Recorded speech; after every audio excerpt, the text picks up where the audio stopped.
Sugeng dalu dirgahayu rahayu wilujeng jati. Grasa.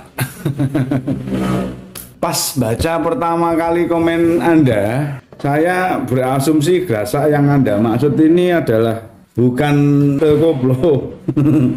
Tapi yang lebih ke ada beberapa ritual yang menggunakan grasa. Grasa itu yang saya pahami awal membaca ya, garam. Salah satu jenis garam, orang Jawa menyebutnya uyah grasa. Tapi ada dua kemungkinan gitu. Grasa yang Anda maksud berkoplo atau grasa yang Anda maksud ritual.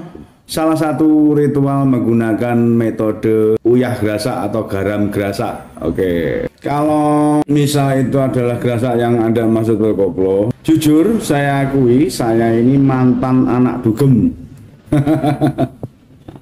Ya, mungkin mabuk, ngefly, kalau bahasa Inggrisnya sedang high gitu ya.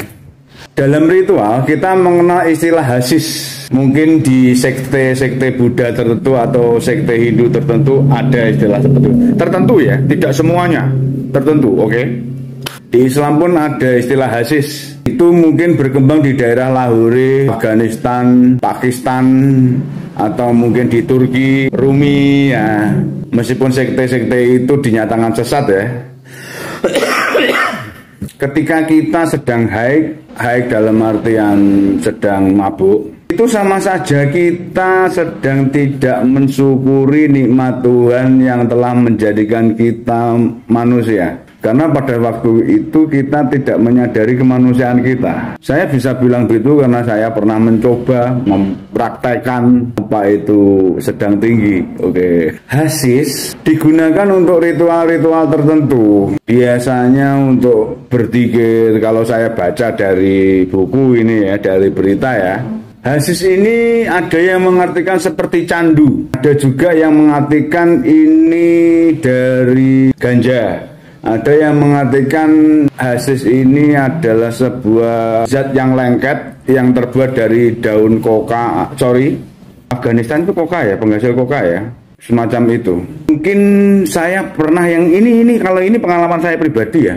Dulu waktu saya masih jahiliyah, masih bodoh, saya pernah mendapatkan ganja budastik. Ini klaim sepihak ya, entah itu benar ganja budastik atau tidak. Tapi saya pernah memakainya. Efeknya, aliran darah di sekujur tubuh ini kita bisa mendengarkan. Kita seolah-olah memahami detak jantung kita, aliran darah ini kemana. Bahkan semut yang bergerak di depan mata kita itu seolah kita bisa mendengarkan. Bahkan nyamuk yang sedang menabrak tembok itu seolah-olah bunyinya sangat keras dan nyaring ya. Waktu saya menggunakan ganja budastik, detak jantung saya ini seperti bunyi ledok. Kalau orang Jawa bilang ledok itu diesel ya, kendaraan diesel rakitan. Memang efeknya seperti itu. Saya juga pernah samadhi ya. Saat saya bersamadhi di titik tertentu, efeknya ya seperti menggunakan ganja budastik. Konon ceritanya ganja budastik ini adalah ganja yang dijemur dan disemprot dengan putau. Katanya begitu, ada yang bilang begitu ya. Ini bisa salah. Oke, yang efek ngefly-nya mungkin memang sangat luar biasa menurut saya pada waktu itu. Kalau pil koplo, masalah pil koplo, saya pernah hanya mencobanya 1 kali. Ya, saya pernah mengekstasi mungkin juga 1 kali, itu pun seperempat. Jadi nggak terlalu merasakan efeknya ya. Kalau pil koplo itu mungkin 2 butir kalau nggak salah. Itu pun hanya coba-coba. Efeknya bingung gitu. Saya nggak suka ya karena efeknya bingung ya. Sabu-sabu saya pernah mencoba, tapi nggak begitu merasakan efeknya. Mungkin saya kurang pinter pakai sabu-sabu ya. Putau ini saya pernah mencoba. Efeknya seperti keringat dingin, kesemutan di sekujur tubuh. Setelah fase menggigil itu, kita akan mengalami fase yang seperti kita melihat malaikat membawa wahyu, seperti mengalami pencerahan ya. Maaf, ini hanya cerita kebodohan pada waktu lalu ya. Mungkin yang sering saya gunakan ganja. Kalau nggak gitu ya minuman-minuman keras pada waktu dugem ya.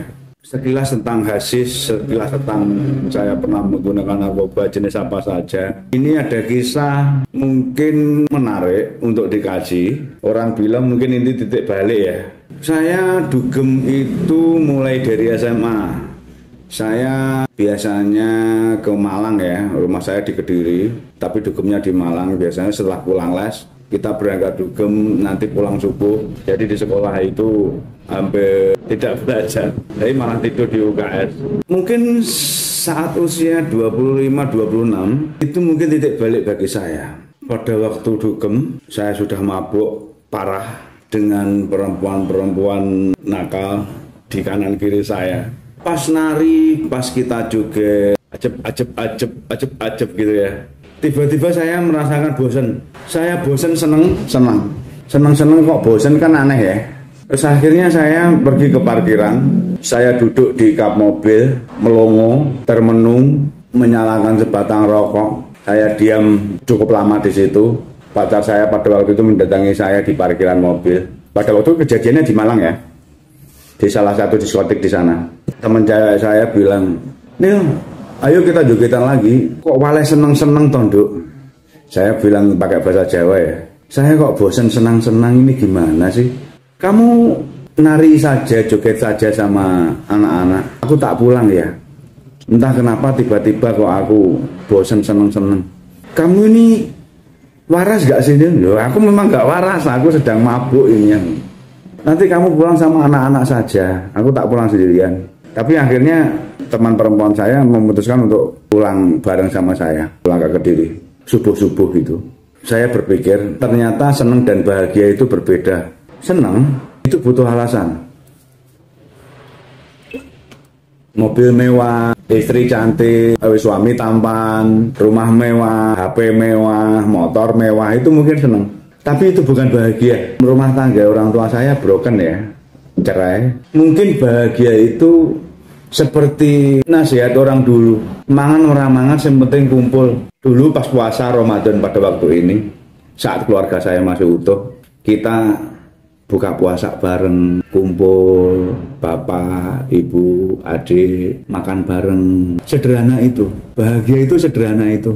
Bahagia itu hampir tidak butuh alasan. Mungkin singkat cerita, senang itu adalah palsunya bahagia. Bahagia adalah murninya dari senang. Mugiman banget, tancep kayon.